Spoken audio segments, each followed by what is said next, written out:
Hey guys, welcome back to Vertical Momentum. I'm your host, Richard Kaufman, also known as the Comeback Coach. Guys, thank you so much for showing up every week. I just want to let you know, first of all, our new swag is in. The swag says, I win. And on the back says, I'm a winner. If you pick up any of the swag today, 100% of the proceeds go to help end veteran suicide and veteran homelessness. Also, I want to thank Celsius Energy. Thank you so much for keeping me up and motivated. I want to give a big shout out to Mr. Sam Rivera.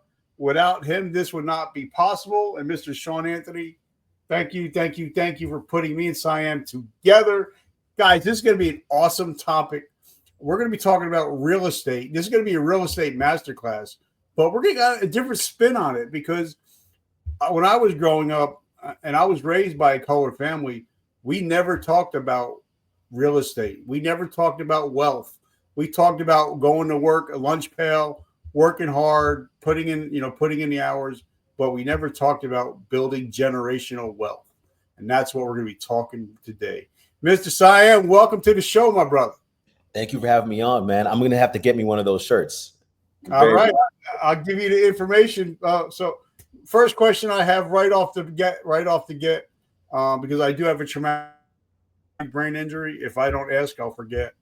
What is your definition of resiliency? Because I know growing up in the main streets of the city, you had to be very resilient coming up because you came from New York. Yeah. So what is resilience to you?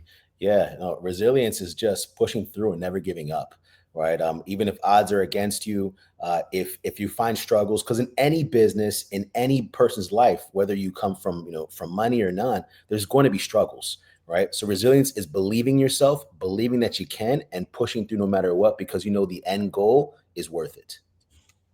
I love that. So let's hop in the Wayback Machine. We're gonna get into the DeLorean. We're gonna go way back because if somebody would have told you as a young child, your parents come from Ecuador, Ethiopia. I'm sure there weren't very many Ecuadorian or Ethiopian people were talking about real estate, talking about wealth. Sure. They're just talking about surviving a lot of times. Yes. So take us back to when you were a kid and growing up. What was that like, especially growing up in the hustle and grind of New York City? Yeah. So my mother is Dominican. I'm from the Dominican Republic. My father's from Ethiopia, and both of them are immigrants, and they landed in New York City, right? The melting pot of the world. So we grew up on the Lower East Side, Alphabet City, and literally the place that we were renting for under $300 a month is now a $7,000 a month apartment, right? So it was all five of us, me, my two brothers, both my parents, and we lived in a 1-bedroom apartment, right? So my parents were driven. They were destined to make sure that their kids had a better life than they did, and they came to this country, like many people before them, for a better life. All right, my father was a taxi driver, a yellow cab driver in Manhattan for 21 years. My mother was a hairstylist. She took care of kids. She did babysitting. So both of them worked very, very hard. They saved money, and they eventually opened up their own small little business. And what they wanted for us is they wanted a different life. They wanted things to be easier for their kids, and that's so common amongst immigrants that come to this country looking for a better life. And I remember at the time, my friends wanted to go out. They wanted me to go out, play basketball, ride their bike around town, and my dad would be like, "Nah, read a book." All right. And I would be furious at the time. You know how you're a kid. "Oh, Dad, I hate you. Why would you make me do this?" Right.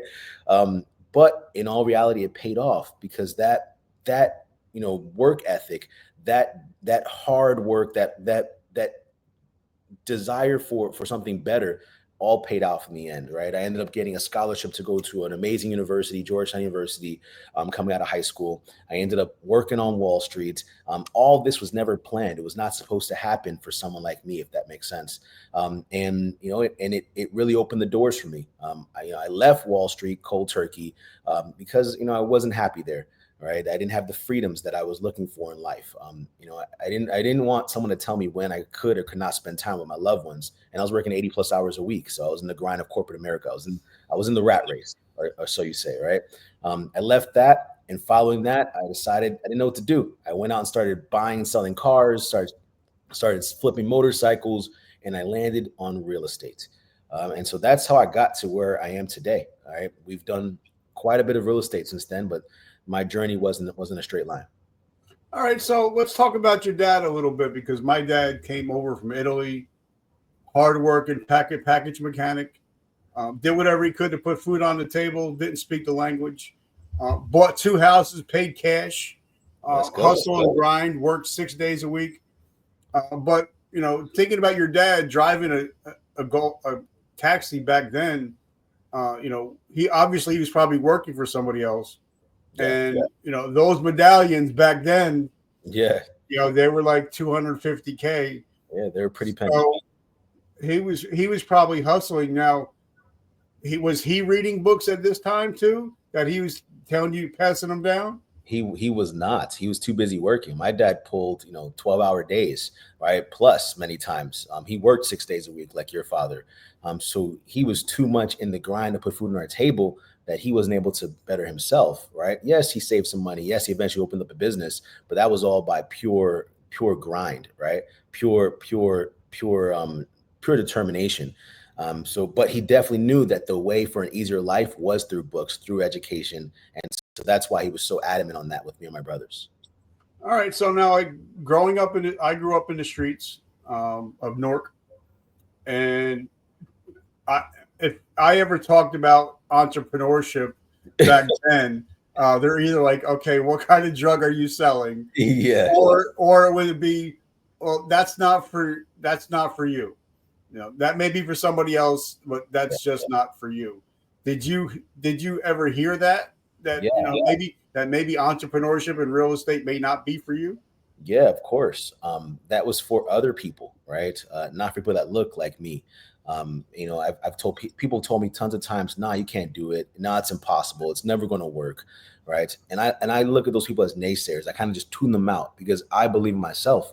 I heard a quote, a couple years back that if you believe you can, if you believe you can't, you're right. All right. And I took that to heart, and I try to approach everything with a positive attitude, because how you approach anything is has a huge impact as to whether you're successful or not. Right. Your mind controls your body. And if your mind doesn't believe it, your body's not going to believe it, and it's not going to push forward to make it happen. So it all starts right here. A lot of people's obstacles, a lot of people's frustrations, a lot of people's limits are placed right here.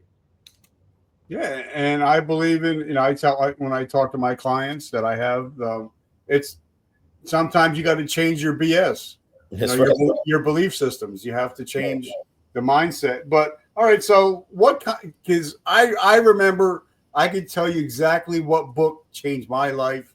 And I've even had the authors of that purple book on this show.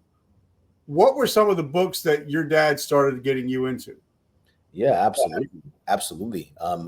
This was a little later in my life, but Rich Dad Poor Dad, right, was one that was, I thought, phenomenal.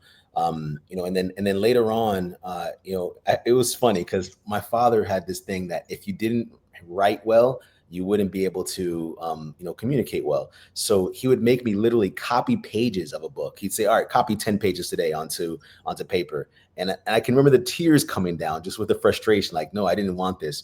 Another book that was very instrumental in my whole business is something called the E-Myth, right? Yep. And because I was the one doing everything in the business in the beginning, and you can't grow and really scale a business if you're doing everything. So the E-Myth talks about the technician, the manager, the entrepreneur, and how it all and what everyone's roles are and how you approach a business, and that really sat with me, right? And changed how I operate everything. Now we try to put everything in systemized. We try to take ourselves out of the equation. Sometimes it's a struggle. It's hard to trust people sometimes, right? And to take over your responsibilities. But those are the 2 books that were probably the most influential in my career, right? And that E-Myth book allowed us to really scale our real estate business. I'm not sure if any of your audience is familiar, but we've been in this business now for 15 years. And we've purchased over $250 million in real estate, and we built a night-sized rental portfolio of over 600 doors. So we're well versed in the space. We've done new construction, fix and flips, rentals, multifamily projects, and our most recent project is a hotel in the Caribbean. All right, I'll be there. Tell me when do you want me to go to there? We just got back from our second cruise this year to the Caribbean. I love it.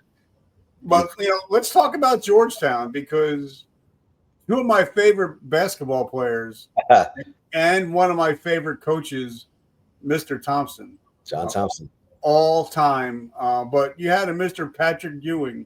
Yes. Was known as a grinder, hustler, pushed the limits, did all the dirty work. Then you had a guy named Mr. AI, Allen Iverson, also another hustler, another grinder. So what was it like going to Georgetown, and why did you pick Georgetown? And what was it like being on campus, knowing that there was legendary people, including Mr. Thompson, that were there? And because sometimes when you go to a certain place, even if they're not there, there's a feeling of like, I'm a University of Miami guy, and I know when I go to the U, I feel the presence of Ray Lewis, Ed Reed. So what was it like walking on the campus of Georgetown? Oh man, it was a beautiful thing. Again, that was something that was never supposed to be there, right? Someone like me has been never supposed to be there. I mean, the minority population of Georgetown is under 10%. So it's an expensive school. It's an amazing school. I was on the verge of going to Rutgers, actually, because I was growing up in Jersey, going to Rutgers because I had a full ride scholarship to Rutgers because of the hard work and studying that my parents made me do. And I was on the verge of doing that. And then I ended up getting a pretty nice sized scholarship to Georgetown.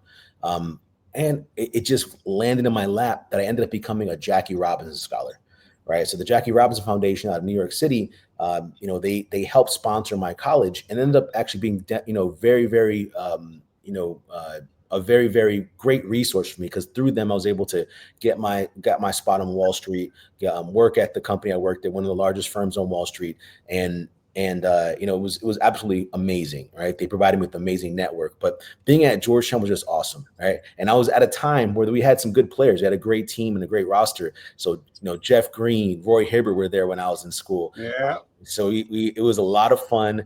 The city of DC is just an amazing city to be in, right? It's very hard to leave DC when I go back, just like when you go to University of Miami. It feels like a second home, right? And it's just so much, culture in that city. Luckily, I went there with my girlfriend at the time, who's now my wife. Right, we're high school sweethearts. She grew up with me in Jersey, and so I had her as support as well. And my dad's entire family is in the Virginia area, so it just felt like a right place for me. Felt like an amazing spot, and it opened up a lot of doors. So it was definitely the right choice.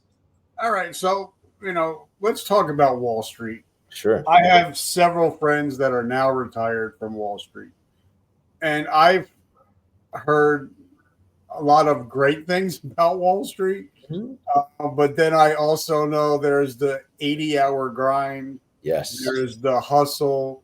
There's the you don't have a day off. Yes. Because even when the exchange is closed, you're still studying. You're still hustling and grinding. Yep. So you have the people that So I actually talked to Jordan Belfort, Wolf of Wall Street. But now tell me how true it really is, because I love the movie Pursuit of Happiness. It's one of my favorite movies of all time. So what was it like? Was it hard getting a job in Wall Street? Not looking like the average people would think the average Wall Street guy would look like. Yeah, of course. I definitely wasn't the average, right? Looking guy there.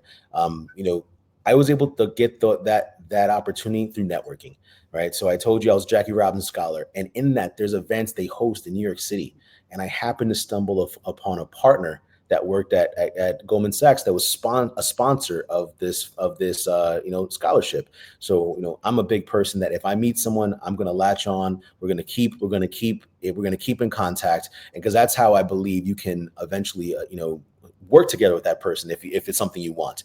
So I did that. I was persistent. I kept emailing, I kept calling, and eventually he's like, "Gosh, you're not gonna stop, are you?" So, well, sure, just come into the office and spend a day in the office and see what you think about it. And through that, I met people, ended up getting an internship there, and ended up getting the job. So it was hard. It was hard work. It was drive. It was determination. The same things instilled in me by my parents that ended up landing me that opportunity on Wall Street. But to answer your question, the money is awesome. There's very few industries out there where the money is as great as Wall Street, right? However, the lifestyle just wasn't for me. I had to be in the office at 5 a.m. every day because we had a 5:15 call between the international offices that I had to lead because I was the junior person on the team, right? So that was a must. So I was taking the PATH train from Jersey City to get there on time, and and then I wouldn't leave daily.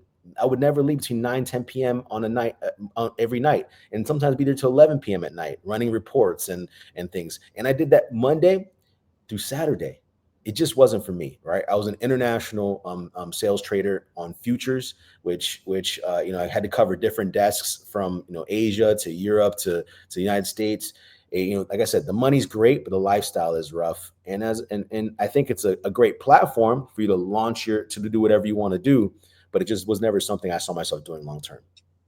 Okay, now, like I said, I have a lot of friends that were on Wall Street. I talked to Jordan, and I think for me, the best things about sales is either you do door to door or you do phone calls, because you got, if you're going to be successful in sales, you got to learn to take a shit ton of no's. Yeah, and just keep dialing. And then learning how to talk to people, learning how to hit pain points. So how important do you think that training was into being as successful as you are today? Oh, it was crucial. Through it, I mastered the ability to communicate and talk to people. Through it, I learned how to run spreadsheets, which I use for my properties when I'm going to model a property going in. Right. Through that experience, I learned how to build thick skin, right? Because like you said, you're going to hear no a lot. And on Wall Street, it's true. You'll get cursed out a lot too, right? So I definitely lived that, all right? And so all that stuff molded me to who I am today. Because in real estate, although it's a different lifestyle, it's a lot of it's very similar, where you have to have thick skin. If you're calling sellers and asking them and trying to buy a property from them, you got to have thick skin. We get cursed out. We get told no, right? But what I learned on Wall Street is that for every no you hear, you're one step closer to a yes. All right, and that's something that my boss told me, and it kind of resonated with me. So sales is a numbers game. Right. And if you've been in it long enough, you know how many people you need to speak to get a deal, right? To get a yes.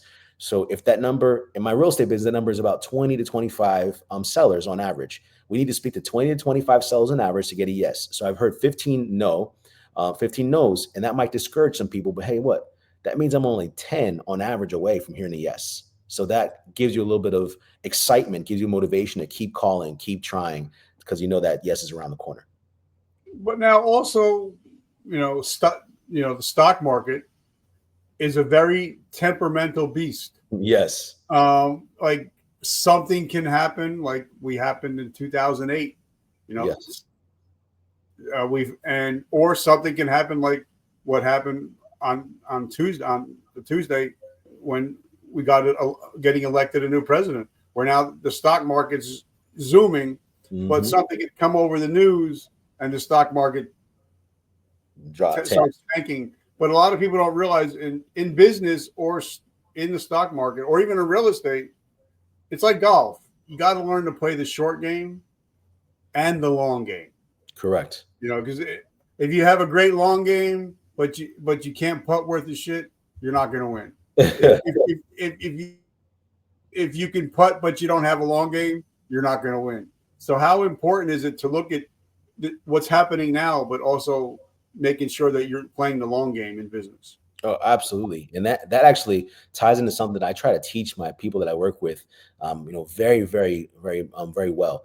So whenever you approach any real estate deal, right, and this is any business period, you need to have multiple exit strategies, right? You need to have your short-term exit strategy and your long-term exit strategy. So I tell my mentees, I tell people that I work with, I tell new people trying to get in the business, never do a deal with one exit strategy, because you're only one mistake away from losing money, right? So every deal that I do, every deal that I tell my mentees to do, works great for a short-term fix and flip. If the market's doing well now, great, let's take advantage of it, make a nice 30, 40, $50,000 pop, right? However, you also need to underwrite it as a long-term hold, because if for some reason that strategy doesn't work, the market changes, you never know what's happening in the economy. God forbid someone drops a bomb somewhere in the United States and the entire market, takes a crap, right? You need to be able to hold that long-term and still profit. So for every deal that we do, we analyze it as a rental and as a flip, and it needs to make money both ways. Otherwise, we won't do it. Sometimes the best deal you do is the one you don't do, right? So I learned that earlier on, because I took some hits when I only had one exit strategy. It's the reason we don't like doing the really high-end houses, because you can only sell them to make money. When you decide to keep them, they're losing money every month, which is not something I enjoy to do in my real estate business. But also, like Robert Kiyosaki and Sharon Lecter talk about in the Purple series, or the Rich Dad series, that sometimes you just have to take a walk around your neighborhood, because you don't realize, wait a minute, I didn't know cousin Jake was selling his house, or I didn't know, what's going on in my own neighborhood. Because a lot of people, they're like, well, I got to go look elsewhere, instead of just taking a walk in your neighborhood and seeing what's going on for sale. And not only looking at what's going on for sale, but then you're like, okay, what are the comps for my house? Mm-hmm. So talk about how important it is to know your own neighborhood. Absolutely. To get around, walk around the neighborhood, see whose grass is tall, right? If their grass is tall, means that they're probably not maintaining the home, all right? Or they're struggling financially. See whose house looks run down in your neighborhood, right? You can get deals in your own backyard. There's deals everywhere in the country. People talk about, oh, it's hard to find deals in Florida. It's hard to find deals in New York. That's because they're not looking in the right places, right? There's deals everywhere. There's opportunities everywhere, and it is close as your own backyard. So I absolutely believe that it's great to know, the market close to home, and before you go and expand to other markets, before you decide to go across the country, know what's going on in your own backyard, because there's opportunities that are everywhere. I actually had a phone call, 2 weeks ago, where one of my mentees was saying, "Hey, there's my next door neighbor. All right, the house looks like it's run down, but she won't talk to me. I've called her, I've texted her, I've done all this stuff, but she won't talk to me." And I said, "Was this your neighbor?" She's like, "Yeah, it's a couple houses down from me." "Does she know you personally?" "Not really, but I've reached out to her and she won't respond." So what I told her to do is to put a for sale sign on the front yard with her phone number on it. And guess what? Within 24 hours, that lady called her back saying, "Who the heck are you selling my house?" But she was able to get them on the phone, speak to them, all right, talk them off a ledge, and she ended up buying the deal on her own street that she didn't realize was an opportunity. So I absolutely do believe that you need to go around your neighborhood. You need to think outside the box to make deals work, and have a very good grasp before you go exploring other markets. And I agree. Like when I had Sharon Lecter on, she said sometimes you got to kiss a lot of frogs to get a princess. Mm-hmm. And even in the book, in her first book, Rich Dad Poor Dad, Robert said, he looked at a lot of deals before he made his first offer, because he's like, I don't know anything about this, so the more properties I see, the more I'm going to learn. So let's go back and talk about Siam and his first deal. Talk to me about your first deal ever, because I think once you get one under your belt, then you're like, okay, I learned from that. What did I mess up from that? What can I learn for the next one? So talk about your first deal ever. So my first deal, I remember, you always never forget your first, right? My first deal was actually in Newark, New Jersey, in your streets, right? I bought a home on Thomas Street, right? Yep.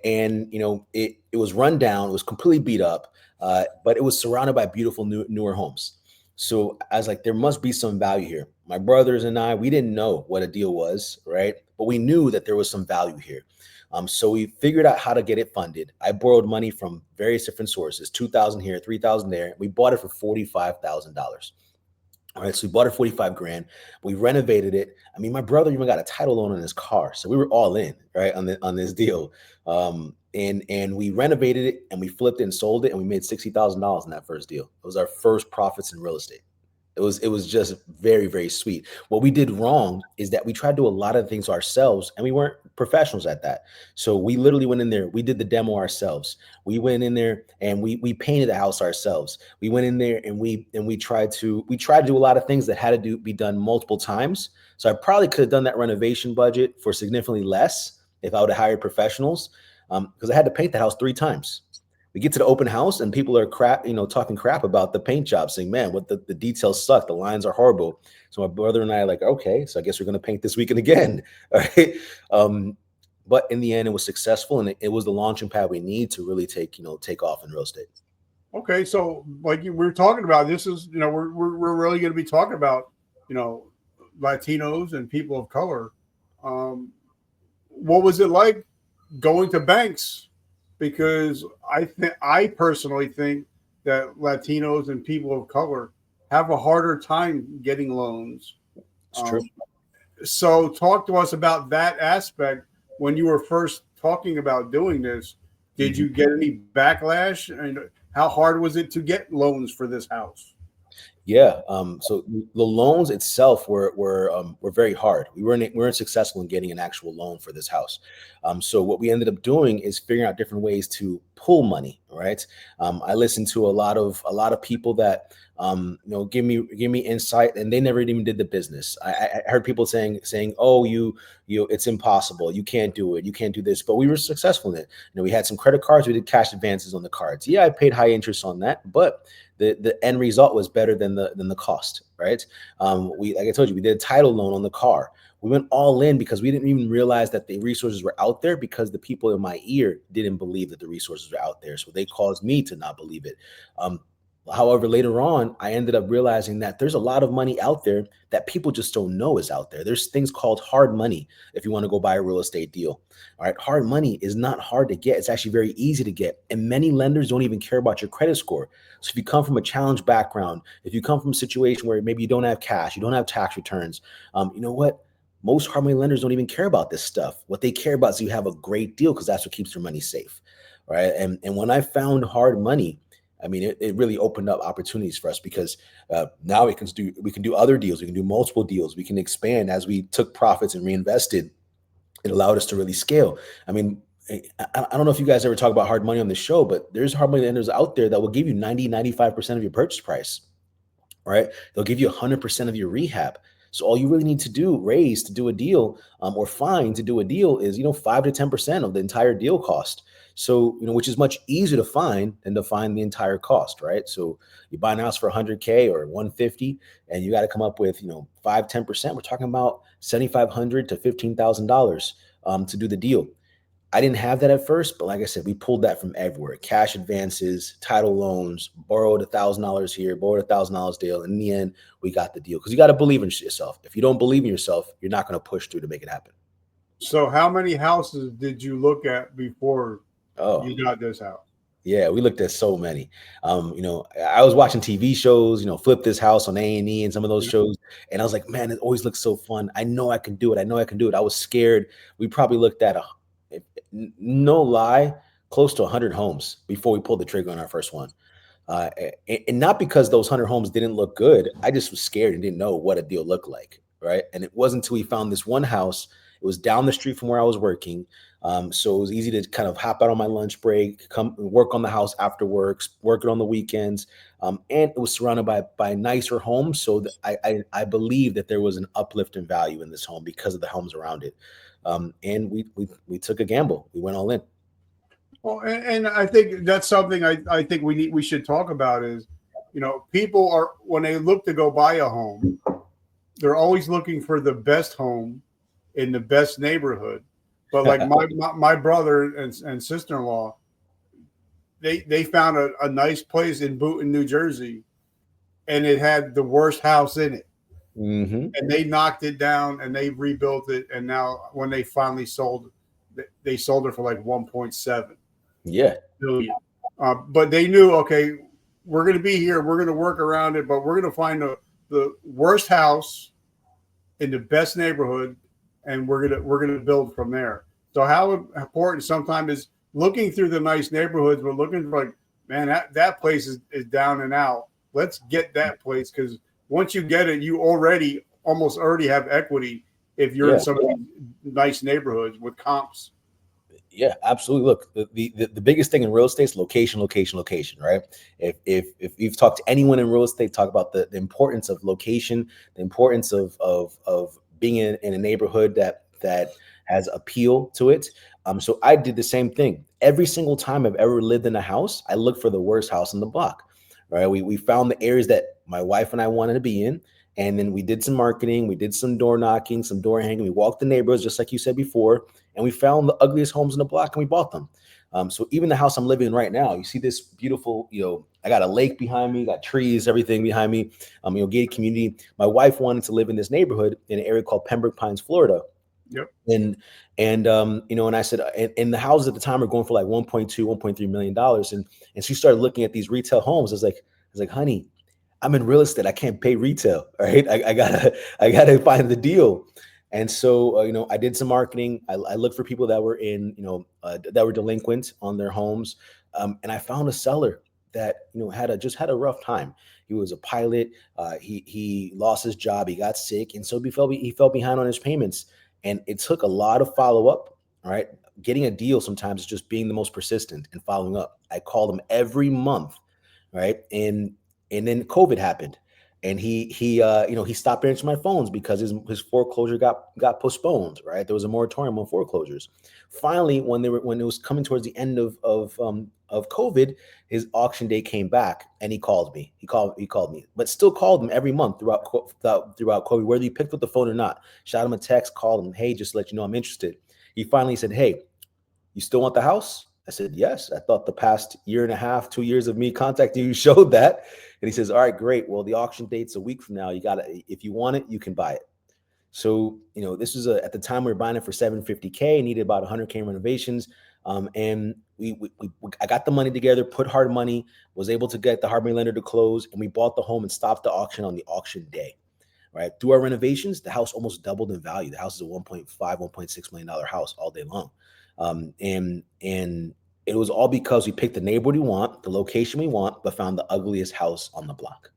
It had roof leaks, kitchen was damaged, both AC systems didn't work, and in Florida, no AC is tough, right?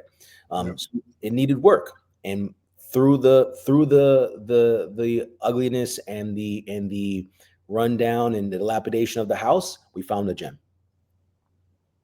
Okay, so but now what? Like I had a gentleman on. He used to be a part owner of the Texas Rangers. He was a millionaire, but he was in the oil business. And he told me on the show that we won't even put the drill into the ground until we have an exit strategy. And he says we won't even start drilling until we know what the ending is going to look like. Absolutely. Like for me, I don't think the way you're talking, the way you act, this is not your last home. No. So I think this is just, for now.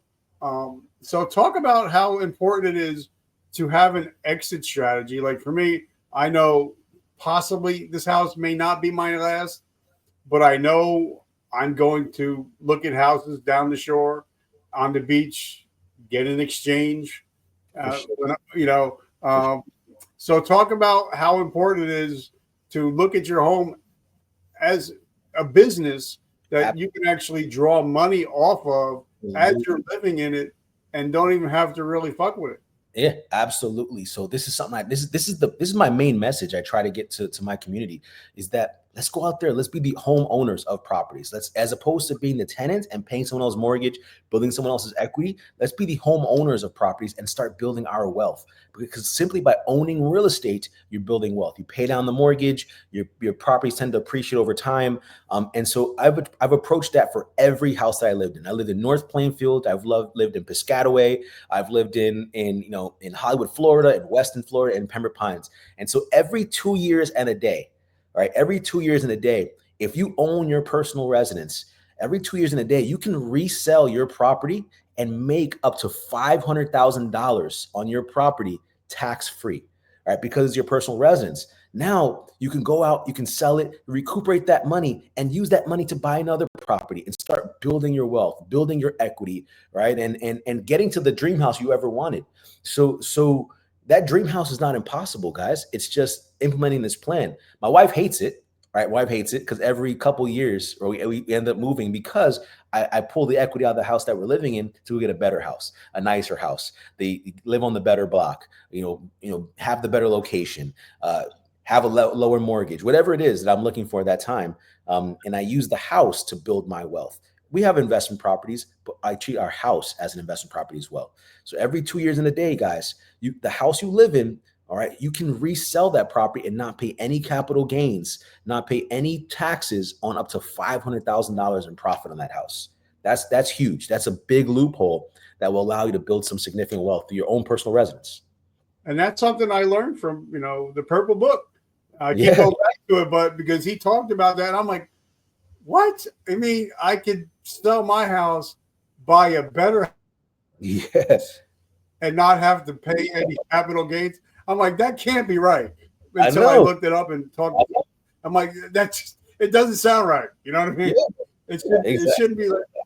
So, let's talk about, because I got my house because I'm a veteran. I got the VA loan, no money down, no PMI, walked right in the house. So have you dealt with, because a lot of our audience are veterans. Sure. What are your thoughts on the VA loan? I think they're phenomenal, right? It gives opportunity to people to become homeowners and start building wealth. Veterans, they commit time, they make sacrifice for our country, for us, right? So we can live in this amazing country, and they deserve that kind of benefit. For investors, if you're going to take on a veteran loan, there's a couple things you need to consider. There's something called the 90-day flip rule. So if you're buying a home, renovating and reselling it, you've had to have owned that house for minimum 90 days if you don't want to be capped. All right, on how much you can resell it for. So just keep that in mind, right? It means the day you accept the contract needs to be 91 days post your closing when you bought it. That's one. And if you're going to renovate it, 90 days is not a long time anyway. And many times that's going to be eaten up through your renovation time. The second thing to consider, guys, is that when the VA comes in, they're going to do an inspection on the home. If there's things like chip paint, mechanical issues, whatever it is that on the home, if you didn't do a complete renovation on it, they're going to ask you to fix that stuff. So you need to have the budget set aside to take care of those inspections. But it's a beauty of a process to work with. Sometimes I'll order 2 appraisals on a VA loan because they're doing 100% financing, like you said, and you just need to be ready to weather those storms. But if you take those offers from those VAs, it just allows your properties to sell that much faster, and it really helps you tighten up your stuff because it just makes sure you're doing your rehab right, so it doesn't get called out on these VA inspections. And like I said, I have my friend David Pierre on. From military to millionaire, and something he says, he's like, I'll buy a 10-plex and I'll stay in one apartment and I'm going to rent the other 9 out.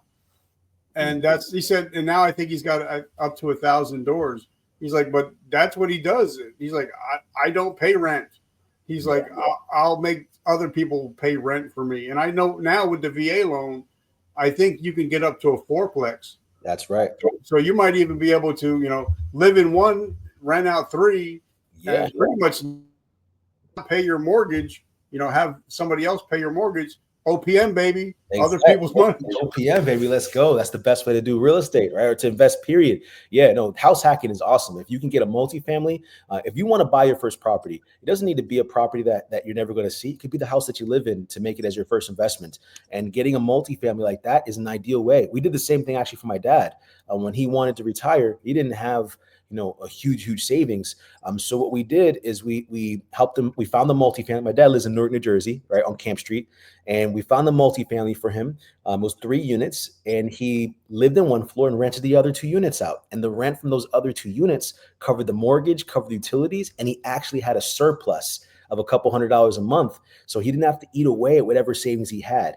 All right, and Social Security and whatever savings he had is more than enough to cover him for his day to day going forward. So he didn't have to eat up his cash. He didn't have to eat up his savings. He didn't have to struggle to make payments because the place covered itself. And that's a beautiful way to make your first investment. And guess what? The property doubled in value over the last 10 years. So it was a pretty good investment on his part as well. So when he said he wanted to retire, I was like, we're not going to let you buy a house, Dad. We're going to get a multifamily so that you can house hack and not have to pay for your living expenses. And I think that's a phenomenal way for new investors to get started in the game. All right. So let me know if you ever heard this before. People will say, well, I don't want to be a landlord. I don't want to be fixing the toilet bowl at 3:00 in the morning.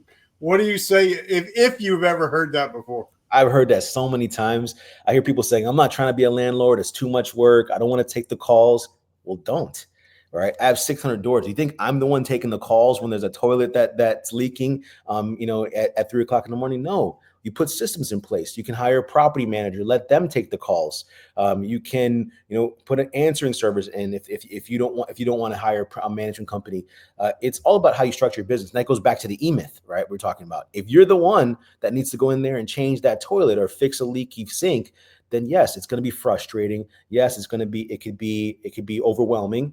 But if you put systems in place, it doesn't have to be you doing it. All right. And there's great property management companies out there that will do all this for you. Of course, they'll charge you a fee, but allows it to be streamlined so that you can scale, so you can grow your portfolio. What I like to do when we buy rental properties is we like to put the renovations up front so it minimizes those calls down the line. Right. So the biggest things that tend to be issues on rental properties are leaks, all right, our electric issues, and our pests. So we put certain clauses in our leases that say any repair under $100, don't call us. That's your responsibility, tenant. All right. So if there's a leak, a clogged toilet, let them call a plumber to go plunge it. Right. If there is a light bulb that's out, you don't want to take that call, but that comes from experience. Right. So you only learn this after getting some of those calls and update your lease. So there's a lot of things you could do. I think that if you are going to do it yourself, taking 1 or 2 calls a month to deal with an issue is a lot less work than what many people are doing at their 9 to 5 at their corporate job, right? To make a lot less money in the long term when it comes to the real estate space. Okay, so let's talk about team building. I'm Absolutely. a retired military guy. I always figured that the weakest link in my team, that's the one that's going to get us killed. Yeah. So, but for me, in order to run a top-notch podcast, and a business, a public speaking business, I need a team. I need somebody that can do my graphics. I need somebody that can do my promotions. I need a lawyer. I need an accountant. I need, like a lot of podcasts, they have an LLC. We have an S Corp because we're running it as a business. This is not a hobby. This is a business. Mm-hmm. But I need my team, even because even we're talking about with Georgetown, Jeff Green is not going to get a shot off unless somebody gets it to him. Exactly. So sometimes you need that guy doing the dirty work, like a Dennis Rodman or something, that can get the ball out to Jeff so he can shoot. So how important is it to build a team? Oh man, that is extremely important. You in any real estate, if you're in real estate, there's certain people that are going to be crucial to your business, right? You want to get a good handyman on you. If you're buying rentals, you want to get a good handyman on your team. So you're not the one actually going out there and dealing with these repairs. You want to get a great realtor on your team, right? I actually like working with realtors that are not necessarily in the business for many years, but are younger in the business and they're hungry. So they're willing to go out there, really hit the pavement and help you find deals. You want to get an inspector on your team, right? Who can go out there and do home inspections for you. So you know what you're getting yourself into. Right. You want to get a great title company or attorney, depending which state you're in. So that's investor friendly and is going to process your deals at a reasonable price and do a good job. Right. These are just a couple of them. And depending on which avenue you take in real estate, you might want to get a general contractor. If you're going to be doing building and big jobs, you might want to get, a stager. And when you go to resell the homes, right? So these are just some of the people you're going to want put on your team. Not all these people require a salary, by the way. They get paid on a by use, and some of them get paid a commission. So you don't have to pay them up front. They get paid when you get paid. So It's awesome. They're doing all this work and they get paid at the end when you get paid when money's flush. Because when you're starting, money can be tight, right? So building the right team is absolutely crucial. It's going to allow you to grow. It's going to allow you to do deals, and it's going to allow you not to pull your hair out. In the beginning, I didn't have a team. That's why my hair's like this, right? So, but definitely need that team so you're not overwhelming yourself in the space. All right, so let's talk about the market. We're in the second half of November of 2024, and I have a personal friend, one of my best friends. His name is Kumar. Mm-hmm. He wants to sell his house. He can get top dollar, but in New Jersey, there's very little inventory, and he's getting outbid left and right. Like my brother-in-law went to buy 6 houses and got outbid 6 times, and they got $100,000. They found a house but paid $100,000 over asking. Now, obviously, that Florida may be different, but I know in New Jersey, New York, because everybody's moving over from New York, because everybody's working from home, so they can afford to live in New Jersey. So, what are some of the trends that you are seeing in the market as of today in November of 2024? Yeah. Yes. In many parts of the country, it's definitely a seller's market, right? They're getting the price they want, getting above the price they want, and the market can be tight. But that's why over the past 15 years, over 95% of the purchases that we did were off market direct to owner. So I teach people how to find homes direct to owner so you don't have to deal with that competition that you're talking about right now. Right? A homeowner can do the same thing. I did the same thing when I wanted to buy this house I was just telling you about. So what you want to do is if you pick a neighbor that you want to be in, let's say you want to be in Scotch Plains, or you want to be in, Westfield, New Jersey. I'm only saying cities because you're from Jersey and I'm a Jersey boy too, right? And you want to be in those cities. Pick the city you want to be in, and then find different situations that make a seller motivated, all right? And reach out to those sellers directly. So one great situation that we love to do that most people don't do this, right, is people that are delinquent on their water bills. All right. Did you know that if someone is delinquent on their water bill, it's a great lead source? Why? And I'm not just talking about 1 month delinquent, right? If someone has a $2,000 or $3,000 water bill in their home, guess what? It probably means that the water's off, right? And if the water's off, what does that also mean? That the house is likely vacant. Okay. So, and that's someone that no one else is targeting because they don't know that. If they are still living there, it means that they're financially distressed. They need to sell this house. They need your help. So you can reach out to them, make a win-win situation happen. You get them, you fix their financial problem, and you get a great price at that matter. And you get this deal before the general market even knows it's out there. Right. So that's one. Your listeners might be saying, where do I find the delinquent water list? Right. There's 2 places you can go. One, some counties will literally let you go into the water department and they have this saved delinquent water bills. You can just ask them for it. If your county doesn't have it, you can go to the recorder's office where people go and file liens, mortgages, and things like that on the house and look for recent utility liens filed. If your water bill gets high enough, the county places a lien on the property so that if the house gets sold or refinanced, they get paid in full. It's the same exact thing. All right. Phenomenal lead source that nobody else is targeting. I'll give you guys one more. All right. Is it okay if I give some more nuggets? Bro, you can drop all the nuggets you want, because after I get done with this, I'm going to listen to this again and again. So drop as many nuggets as you can. I'll give you 2 more lead sources that we bought, 1,000 deals plus using this lead source. And it's something that people aren't doing. So if you own real estate almost anywhere in the country, right, you have to pay property taxes. If you don't pay those property taxes, the county will auction off your property for the taxes that you owe, right? So we actually go to the county, the tax collector's office, and we look at properties that are being auctioned off for taxes, either for tax deed or tax lien, whichever phase is fine, right? And you might say, oh, great, Siam, I'm going to go and bid on these auctions. No, that's the wrong thing. If you've ever been to an auction, there's hundreds of people there bidding on the same properties. There's competition, just like you have in the general market.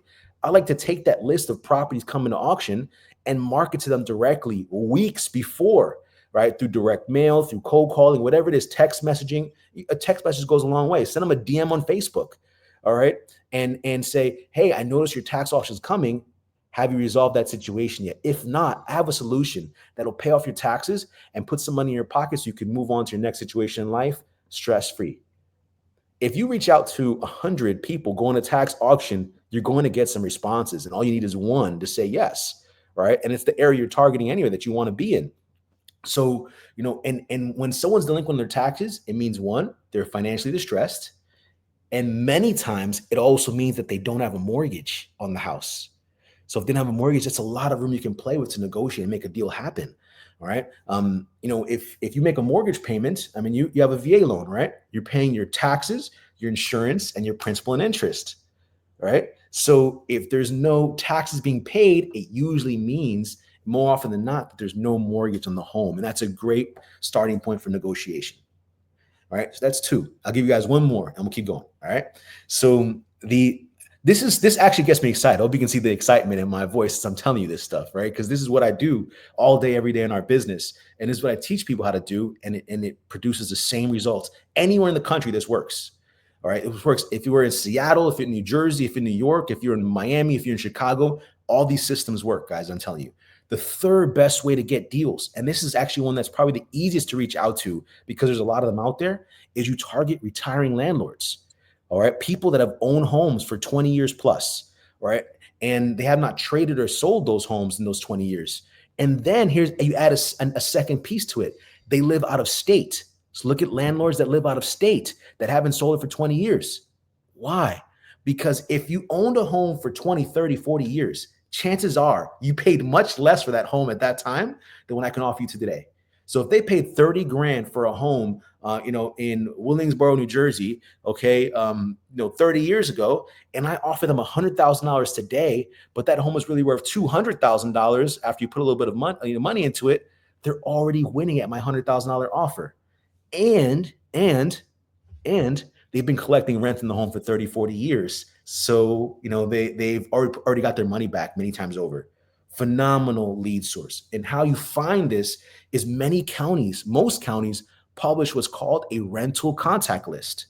You can find it online many times. Just ask the local county, the property appraiser, auditor site, and you ask them, how do I get the rental contact list? I want a list of all landlords in my county. And they'll tell you, maybe you got to pay for it. Maybe you go to their website and download it. If you're in Columbus, Ohio, you just download it from the auditor site. If you're in Atlanta, Georgia, you download it from their site as well. If you're in Broward County, you email the county and they email you a spreadsheet back of the landlords you're looking for. All right. And you can filter saying, I only want 3-bedroom homes. I only want single family. I only want townhomes, whatever you're looking for. They can filter that and they send it back to you and they charge you $25 for the work to generate the list. That's nothing, right? That's literally a dinner out, right? And not a very expensive place. So this works everywhere, guys. You target that list and you market to them and you make a deal. And can I give one more little piece? Bring it, baby. Bring it. All right. So on this retiring landlord stuff, I've been able to structure hundreds of deals where we didn't have to bring any money to the table to buy it. Just a few $1,000s for closing costs. Like maybe a VA loan, right? We went out and got a loan from a hard money lender or a private money lender, like a rental lender or a hard money lender, right? And we got the loan, and they bring, let's say, 80% of the purchase price. And then I talked to this landlord. I said, "Look, you bought this home 30 years ago. You paid $30,000. I'm gonna pay you $100,000 today, but I'm gonna give you $80,000 now." And I'll pay you the last $20,000 over the next 5 years, right? So you'll give me a second mortgage and give me what's called the seller holdback. So why is this beneficial for them? They get to defer the taxes on that $20,000. They make a little bit of interest on top of that $20,000, all right? And they get majority of the money up front, which is already profit for them. And many of them don't need the money. They just want to move on. They want to get out the business. They want to retire, whatever it is, right? Stop management, whatever it is. And I've been able to buy over 300 properties with this exact strategy and not use a lot of money, right, to do it. And it works. So if you're making $1,000 in rent on that home and you pay the mortgage, the taxes, all right, and you have an extra, $300-$400 a month in cash flow, and then maybe $100 and $150 that goes to the seller to pay that down over 3 to 5 years, you still have $250 a month of cash flow on that home. and you're building equity, and that seller's out of it over the next 3 to 5 years. It's a phenomenal way to build rentals. So if you're grinding against everyone, if you're fighting for a deal on the market, sometimes you get a great deal on the market, but most times you're competing, like you said, your brother and various people are. I like to go and find deals off market, direct to owner, and lock in a deal before the market everyone hears that, sees the deal is out there. I love it. And I just got a text from one of my friends, and he said, Rich, you're talking about buying $1 million home. And I said, yeah, I am. And I just wanted, if you're out there, if you're a veteran and you're 100% disabled in the state of New Jersey, you pay 0 property tax. Nice. So 0 property tax on $1 million home. Your mortgage is not going to be as insane because you're not paying that property tax. Yes. So, but if you don't have shows like this where we talk about this stuff, then you're never going to know. That's why I'm so grateful that we got a chance to hang out. But let's talk about because with real estate, like for me, I'm building my wealth through my own home. Sure. And I think that people should also start actually thinking themselves as being their own bank. And I think that you talk about that a lot, right? Yes, absolutely. So talk about how a person of color can be their own bank. Absolutely. Look, and the only reason I'm asking this because I've heard you talk about this. Yeah, there's various different ways, guys. Right? If you work a job, I'll talk about 2 different options. If you work a job and you have a pension or a 401k, right? A lot of people think you can't tap into that money, but you absolutely can. Right? You can literally borrow from yourself. You can borrow against your pension. You can borrow against your retirement account to get into the real estate space. If you don't have the money to do it, don't have the down payment money, there's always ways to find it. That's one. And you can borrow it at very, very low rates because many times you can set the interest rates, right? Because you're literally paying it back to your retirement account. Also, if you have a retirement account, you can actually roll that money over. Okay, you can roll that money over to what's called a self-directed account. And you can use that retirement account to buy real estate. Right. So you have 20, 30, 50, $100,000 in your retirement account, you can tap into that money to buy real estate. And if you buy real estate with your retirement account, guess what? All the profit, the rents, the interest that you're paying in loans to yourself, it goes into your retirement account tax-free or tax deferred, depending which type of account you have. That's one. The second thing is you can tap into the equity of your house. So if you do get into the home ownership side and you do end up owning real estate, you own the house you live in, real estate tends to appreciate over time. Yes, you have little dips here and there because any market has little dips. But if you look at real estate 10 years ago, 20 years ago, and you look at real estate today, I can almost guarantee in almost every part of this country, it's worth more than it did 10, 20 years ago, right? And as real estate goes up, you can tap into that equity and use the equity from your house to be the bank to go out and do deals. You can refinance the home. You can get a HELOC, a home equity line of credit on the home, right? You can get private lenders to put liens on the home if you want to go to that extent. So there's so many different ways you can tap into that equity, all right, to be able to go out there and do real estate. So if you don't want to do real estate, if you don't do real estate, it's really because you don't want to do real estate. It's not because you can't, because everyone can. I truly believe that everyone has the opportunity to do this business. You just have to educate yourself and then go out there and implement on the education you're getting. And of course, everybody needs a place to live. Exactly. So either you're paying rent or you're being paid rent. Exactly. But, let's talk about, because, one thing that I teach my kids, I got a 22-year-old, I got a 19-year-old, and I got a 13-year-old. And I'm teaching them now, you got to build your credit. Like for me, and I gave this example last week, when I went to buy my last car, I wrote on a sheet of paper, I went to the dealer, I'm like, my credit score is 840. This is what I want, no money down. This is the car payment I want. Don't even run my credit because I already have it. Can you do it or not? He said, I don't think I can. I picked up a sheet of paper and I went to go walk away. But he's like, wait, hold on.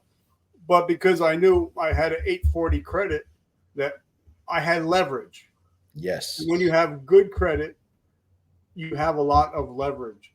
So talk about building your credit and teaching the people in the Latino and also, you know, in colored households how they need to build up their credit, even, you know, coming up through high school and then getting through college. So when they do go buy a house, oh wait, you got an 800 credit score? All right, which house do you want?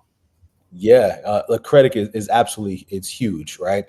It's not needed to do your first deal if you can use hard money, but it absolutely helps the situation, right? So when you want to go out there and buy your first house that you're going to live in, then, you know, if you have an 800 credit score, a 750 credit score, it's kind of like the doors just open for you and they're like, just here, which one do you want, right? Yeah. You get the underwriting is easier. You get better interest rates on your loan, which means a lower payment that you're going to end up having on that house. You know, when you go, you're going to have credit cards thrown at you. So if you need to do renovation, you can use those credit cards to renovate the home, right? There's credit cards that have check writing abilities. So you can literally do your entire renovation on a credit card and you can write checks to your contractors from your credit card. So when you have good credit, all right, it gives you so much more money out there that you have that is available to you if you were to go out there and do deals. So it's absolutely important. And then when you want to scale to larger deals and start doing, you know, multifamily, whatever other deals you want to do online, right? This good credit obviously helps in that regard. So if you don't have credit now, right, go out there and get a prepaid credit card and start building your credit. You use it, you pay it. You use it, you pay it, and make sure it reports to your credit.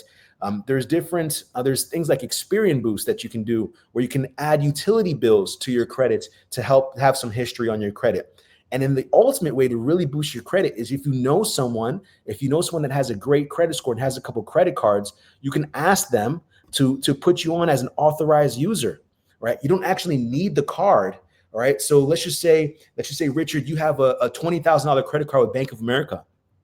You can say, hey, Bank of America, I want to add Siam Ibrahim as an authorized user, but send the card to my house, to your house, right? So I never even need the card, okay? And I get a credit card under that credit card. But guess what? Now all that credit history from that $20,000 credit card you have shows up on my credit, and it boosts your score dramatically. So if you want to lower your credit card usage, a great way to get more credit available to lower your usage on your credit score, to boost your credit score. If you want to have just more positive history, another way to do that is being the authorized user. So there's so many ways to go out there and build your credit and really maximize the opportunities that are there for you by building credit. You just have to go out there, like I said, and educate yourself and then implement on that education. I love it. So the last thing I want to talk about is, you know, without Sean Anthony, without Sam Rivera, we wouldn't be talking today. That's right. And I'm a relationship guy. I love building generational relationships.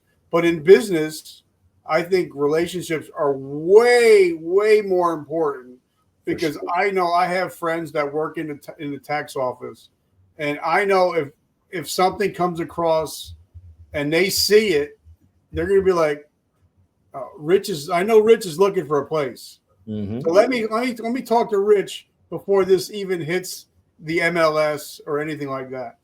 Or also, I know that if general contractors, if I work with them and I pay them well and I don't penny pinch, that when they go, they might walk into a house and they're working on a house and they hear the owner say, "Yeah, we're going to try to sell this house when you're done." Mm-hmm. They're going to reach out to me and say, "Hey, Rich, absolutely. I know this house is about to go on the market. Why don't you talk to them?" So talk to us about how important building real relationships are, how to build real relationships and not just transactional relationships. Absolutely. Build real relationships. Send postcards when it comes to the holidays, right?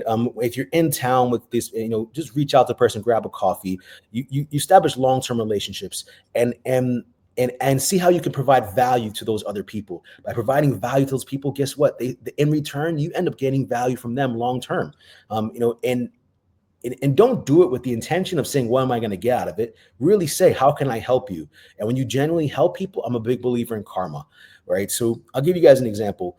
So a couple years back, it was around the holidays, and the mail lady from my neighborhood, she was driving by and she looked stressed. She looked like she was mad. And I said, "What's wrong?" And she said, I'm tight. I don't have the money for the holidays for my kids' gifts. So I said, how about this? You drive around the entire neighborhood. All right. You know every house in the neighborhood. You see the mail of every house in this neighborhood. I want you to send me a text message with any homes that look distressed, right? That look vacant. Send me the address. If I buy it, I'll give you $1,000, right? And Rich, do you know how many houses this lady sent me? I ended up buying 2 houses in the next 30 days and gave her $2,000 so she had the money to go ahead and pay for her Christmas gifts, right? So I offered a helping hand. In the end, it helped me as well, and it was a win-win situation. So business relationships is all about win-win or no deal, right? It's got to be something that you can offer value to people, and in the end, your business will thrive as a result. So guys, I highly recommend you go out there and start building relationships, networking. Your net worth is your network, right? So if you go out there and start meeting people, you will see your real estate business or whatever business you want to be in just naturally start growing and thriving, right? Because of the contacts you're putting together. I love it. So the last thing I just want to ask, because this is a teaching podcast. So it is second half of November 2024. If I am a person of color, if I'm Latino, what would be your top 3 pieces of advice if I want to get into the real estate market? Absolutely. So the top 3 pieces of advice if you want to get into the real estate market is number 1, go out there and start looking at houses, right? Go out there and start looking at houses, get familiar with looking at homes. Just go out there and start doing it, and then go out there and start making offers, right? You don't need to have everything lined up to do a deal, right? And maybe the first deal doesn't pan out. Maybe the second deal doesn't pan out, but believe it or not, one of them is eventually going to come together, right? So go out there and start making offers. As a new investor, as a Latino, as an African American, as anyone out there, you are offer machines. Your entire focus should be going out there and making offers on properties. If you're going to focus on properties on the market, that's fine. You need to make a little bit more offers to get a deal if that's the case, right? Because there's competition, but you can still land a deal. Number 1, just make offers. All right. So go out there, commit, and then figure out the rest later, right? So when you're making these offers, just make sure you build in time. You build an inspection period on your contract so that you can back out if for some reason you find something that's not great, right? But just go out there and make offers. That's 1. All right. Action takers are money makers. So if you're not making offers, you're not taking action, you're not going to make money. Right. So that's 1. The second thing is network, kind of alluding to what we just talked about before. Go out there and network, meet people. Right. There's something called Real Estate Investment Association meetings, or REIA. All right. So in every county, they have them. Just Google Real Estate Investment Association meetings and make it to one of those meetings. Right. You'll be surprised if there's 300 people at that meeting, guys.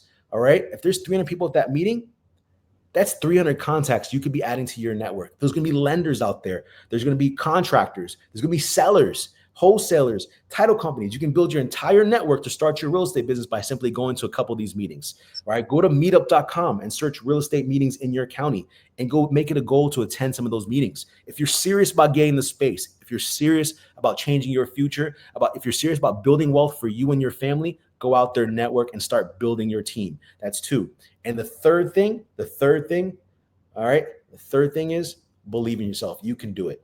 All right. You can do it. You got to build the belief, build the confidence. Because I said earlier, if you believe you can, if you think you can, if you think you can't, you're right. So build the confidence in yourself, believe in yourself. It's worked for many people before you, and it will work for many people after you as well. Right. All you have to do, the only difference between me and some of you guys that are just getting started is I started 15 years ago, right? Now's your time to shine, guys. Now is always the best time to buy real estate. Now stands for no opportunity wasted, guys, right? So now is your opportunity to get into real estate. So let's not waste this opportunity. Let's go out there. Let's buy our first properties. Let's buy our second properties. Let's become the owners of the properties. So as Rich said, we can start receiving rent instead of paying rent and start building a nice nest egg for us and our families. Everyone can do it. Everyone has the opportunity. You just have to go out there and take action. Well, Sam, something I always say, like my big flex is when people ask me about myself, I don't talk about myself. I just say, Google me.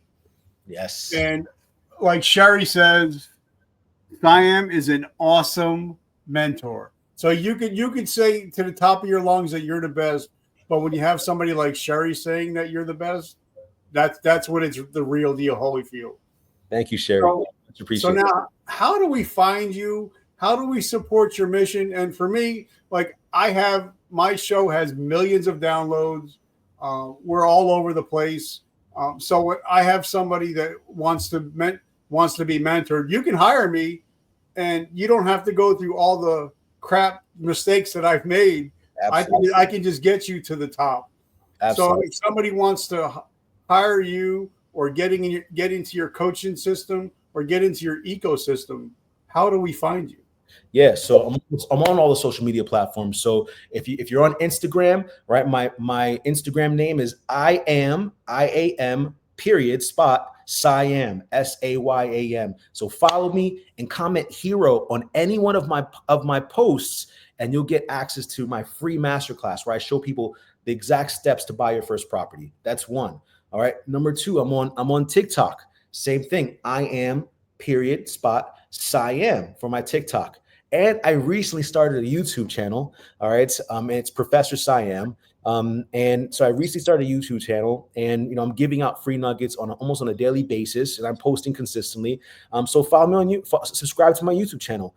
Either way, get with me. I'm happy to help you buy your first property, and I am confident, guys, that everybody can do this. All right. I've seen many people do it before, and I know you can do it too. Right. You just have to believe in yourself. You have to take action, and the rest kind of falls in place. Brother, as you know, I'm following you everywhere. Every which way, I'm following you. I just want to say thank you, and I want to thank your bride for letting me get get some time. So I just want to say thank you. I want to say thank you, Sam Rivera. Thank you, Sean Anthony. Thank you, Celsius. And guys, like I said, if you're a winner, pick up the T-shirt that says "I win." And the reason why I have this T-shirt that I wear this every day is on the show is I love what Joel Osteen said, that every day we wake up, we have a choice.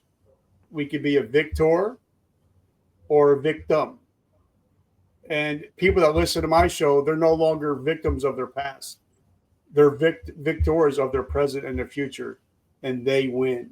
So, guys, if you want to pick up your shirts, pick up your shirt. 100% of the proceeds go to help veterans struggling with homelessness and suicide.